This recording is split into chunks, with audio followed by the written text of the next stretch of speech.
News Kannada ವಾಹಿನಿಗೆ ಸ್ವಾಗತ. ಯುವತಿಯರನ್ನ ಬಳಸಿಕೊಂಡು ನಗರದಲ್ಲಿ ಹನಿ ಟ್ರ್ಯಾಪ್ ನಡೆಸಿರುವ ಪ್ರಕರಣಕ್ಕೆ ಸಂಬಂಧಪಟ್ಟಂತೆ ದಲಿತ ಸೇನೆಯ ರಾಜ್ಯಾಧ್ಯಕ್ಷ ಹನುಮಂತ ಯಳಸಂಗಿ ಸಹಿತ ಒಟ್ಟು 6 ಜನ ಸೋಮವಾರ ರಾತ್ರಿ ಪೊಲೀಸರಿಗೆ ಶರಣಾಗಿದ್ದಾರೆ. ಹನಿ ಟ್ರ್ಯಾಪ್ ಪ್ರಕರಣದ ಆರೋಪಿಗಳು ಆಗಿರುವಂತಹ ದಲಿತ ಸೇನೆಯ ರಾಜ್ಯಾಧ್ಯಕ್ಷ ಹಾಗೂ ವಕೀಲರು ಆಗಿರುವಂತಹ ಹನುಮಂತ ಯಳಸಂಗಿ, ಸಂಘಟನೆಯ ಕಲಬುರಗಿ ಜಿಲ್ಲಾಧ್ಯಕ್ಷ ಮಂಜುನಾಥ್ ಭಂಡಾರಿ, ಶ್ರೀಕಾಂತ್ ರೆಡ್ಡಿ, ಉದಯ್ ಕುಮಾರ್ ಖಣಗೆ, ಅರವಿಂದ್ ಕುಮಾರ್ ಕಮಲಾಪುರ ಹಾಗೂ ಸಂತೋಷ್ ಪಾಳ ಅವರು ನಗರ ಪೊಲೀಸ್ ಆಯುಕ್ತರ ಕಚೇರಿಯಲ್ಲಿ ಸ್ವಯಂ ಪ್ರೇರಿತವಾಗಿ ಪೊಲೀಸರಿಗೆ ಶರಣಾಗಿದ್ದು ಬಿಗಿ ಪೊಲೀಸ್ ಬಂದೋಬಸ್ತ್ನೊಂದಿಗೆ ಬಂಧಿಸಲಾಗಿದೆ. ಸರ್ಕಾರಿ ಅಧಿಕಾರಿಗಳು ಉದ್ಯಮಿಗಳನ್ನೇ ಗುರಿಯಾಗಿರಿಸಿ ಹನಿ ಟ್ರ್ಯಾಪ್ ಮಾಡಲು ಯುವತಿಯರನ್ನ ಮುಂದೆ ಬಿಟ್ಟು ಲಾಡ್ಜ್ಗೆ ಕರೆಸ್ತಾ ಇದ್ದು, ನಂತರ ತಾವೇ ದಾಳಿ ಮಾಡಿ ಫೋಟೋ ವಿಡಿಯೋ ಚಿತ್ರೀಕರಿಸಿ ಹಣ ನೀಡುವಂತೆ ಬ್ಲಾಕ್ಮೇಲ್ ಮಾಡಿ ಲಕ್ಷ ಹಣ ವಸೂಲಿ ಮಾಡ್ತಾ ಇದ್ದ ಆರೋಪ ಇವರ ಮೇಲಿದ್ದು, ಈ ಸಂಬಂಧ ಕಲಬುರಗಿ ಸ್ಟೇಷನ್ ಬಜಾರ್ ಪೊಲೀಸ್ ಠಾಣೆಯಲ್ಲಿ ಎಫ್ಐಆರ್ ದಾಖಲಿಸಿಕೊಳ್ಳಲಾಗಿತ್ತು. ಓರ್ವ ಪೊಲೀಸ್ ಕಾನ್ಸ್ಟೇಬಲ್ ಹಾಗೂ ಉದ್ಯಮಿಯನ್ನ ಹನಿ ಟ್ರ್ಯಾಪ್ ಮಾಡಿ 47 ಲಕ್ಷ ವಸೂಲಿ ಮಾಡಿದ್ದು, ಅಮಾಯಕ ಯುವತಿಯರನ್ನು ಕೂಡ ಹಣ ಕೊಡದೆ ವಿಡಿಯೋ ಇಟ್ಟುಕೊಂಡು ವಂಚಿಸಿದ್ದಾರೆ ಎಂದು ನೊಂದ ಯುವತಿಯರು ಭೀಮ್ ಆರ್ಮಿ ಪದಾಧಿಕಾರಿಗಳೊಂದಿಗೆ ಸುದ್ದಿಗೋಷ್ಠಿ ಮಾಡಿದ್ದಾರೆ. ಪೊಲೀಸರಿಗೆ ಶರಣಾದ ವೇಳೆ ಹೇಳಿಕೆ ಕೊಟ್ಟಿರುವ ದಲಿತ ಸೇನೆಯ ರಾಜ್ಯಾಧ್ಯಕ್ಷ ಹನುಮಂತ ಯಳಸಂಗಿ, ಕಲಬುರಗಿ ಜಿಲ್ಲಾ ಉಸ್ತುವಾರಿ ಸಚಿವ ಪ್ರಿಯಾಂಕ ಖರ್ಗೆ ಅವರ ಹೆಸರಿಗೆ ಕಪ್ಪು ಚುಕ್ಕೆ ಬರಬಾರದು ಎಂಬ ಕಾರಣದಿಂದ ಸ್ವಯಂ ಪ್ರೇರಿತನಾಗಿ ಶರಣಾಗಿದ್ದೇನೆ. ನನ್ನ ವಿರುದ್ಧ ಪಿತೂರಿ ಮಾಡಿದವರ ಹೊಟ್ಟೆ ತಣ್ಣಗಾಗಿರಬಹುದು. ಇದು ಕೇವಲ ತಾತ್ಕಾಲಿಕ. ನಾನು ಅನ್ಯಾಯದ ವಿರುದ್ಧ ಹೋರಾಟವನ್ನ ಮುಂದುವರಿಸುತ್ತೇನೆ.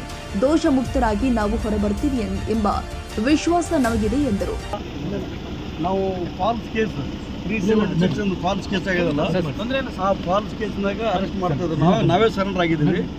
ಯಾಕೆ ಸರೆಂಡರ್ ಆಗಿದ್ದು ಅಂದರೆ, ಇನ್ಚಾರ್ಜ್ ಮಿನಿಸ್ಟರ್ ಪ್ರಿಯಾಂಕ ಖರ್ಗೆ ಸಾಹೇಬ್ರಿಗೆ ಹೆಸರು ಖರಾಬ್ ಮಾಡ್ಬೇಕಂತ ಕೆಲವು ಕುತಂತ್ರಿಗಳನ್ನ ಕೆಲಸ ಮಾಡಿದಾರಲ್ಲ, ಅದು ವಿರೋಧ. ಅವ್ರ ಹೆಸರಿಗೆ ಯಾವುದೇ ಕಳಂಕ ಬರಬಾರ್ದು ಅಂತ ತಿಳ್ಕೊಂಡು ನಾವೇ ಸ್ವತಃ ಈಗೇನಪ್ಪ ಅಂದ್ರೆ ಅರೆಸ್ಟ್ ಆಗ್ತಾ ಇದೀವಿ. ನಮ್ಗೆ ಕಾನೂನು ಪಾಲನೆ ಮಾಡೋರು ನಾವಿದ್ದೀವಿ, ಸಂವಿಧಾನ ರಕ್ಷಕರು ನಾವಿದ್ದೀವಿ. ಕಾನೂನು ಮ್ಯಾಗ ಸಂಪೂರ್ಣ ಭರವಸೆ ನಮ್ಗದ. 100% ಇದು ಫಾಲ್ಸ್ ಕೇಸ್ ಅದ. ನಮ್ಮ ವಿರುದ್ಧ ಏನಪ್ಪ ಅಂದ್ರೆ ಕುತಂತ್ರ ಮಾಡಿ ಈ ಥರ ಕೇಸ್ ಹಾಕಿ ನಮಗೆ ಒಳಗೆ ಕಳ್ಸಲ್ಕತ್ತಾರ ಅಂತ ಗೊತ್ತದ. ಆಮೇಲೆ ಏನು ಕುತಂತ್ರ ಮಾಡಿ ನಮ್ಮ ಜೈಲಿಗೆ ಹೋಗಿ ವ್ಯವಸ್ಥೆ ಮಾಡಿದ್ರಲ್ಲ, ಈ ಸಮಾಜ ಕೆಲವು ಜನಗಳಿಗೆ ಅವ್ರಿಗೆ ಥ್ಯಾಂಕ್ಸ್ ಹೇಳ್ತೀನಿ. ನೀವು ಮನಸ್ಸಿಗೆ ಸಮಾಧಾನ ಆಗಿರ್ಬೋದು, ನಿಮ್ಮ ಹೊಟ್ಟೆ ತಣ್ಣಗಾಗಿರ್ಬೋದು, ನಿಮ್ಗೇನು ಕುತಂತ್ರಕ್ಕೆ ಮಂಗಳವಾಗಲಿ. ನೀವೇನಪ್ಪ ಅಂದ್ರೆ ಈ ಥರದ ಏನು ದಲಿತ ಸಮುದಾಯ ಭಾಳ ಗಟ್ಟ ಹೋರಾಟ ಮಾಡ್ತಾರಲ್ಲ, ಅಂತ ಹೋರಾಟ ಮಾಡೋ ಜನಗಳಿಗೆ ನೀವು ಇದೇ ಥರ ನೀವು ಅನ್ಯಾಯ ಅನ್ನಪ್ಪ ಅಂದ್ರೆ ಜೈಲಿಗೆ ಹಾಕಿ ಕೆಲಸ ಮಾಡ್ರಿ.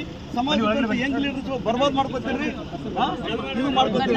ನಾವು ಜೈಲಿಗೆ ಹೋಗ್ತೀವಿ, ಮತ್ತೆ ಬರ್ತೀವಿ. ಅನ್ಯಾಯ ದೂರ ನಮ್ಮ ಧ್ವನಿ ಇದ್ದೇ ಇರ್ತಂತ.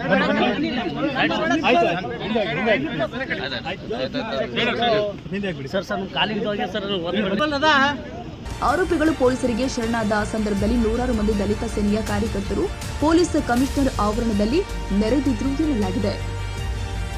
ತಾಜಾ ಸುದ್ದಿಗಾಗಿ ಎಂಟಿವಿ ನ್ಯೂಸ್ 24x7ಗೆ ಸಬ್ಸ್ಕ್ರೈಬ್ ಮಾಡಿ ಮತ್ತು ಬೆಲ್ ಐಕಾನ್ ಅನ್ನು ಒತ್ತಿ. ತಪ್ಪದೇ ಲಿಂಕ್ ಶೇರ್ ಮಾಡಿ.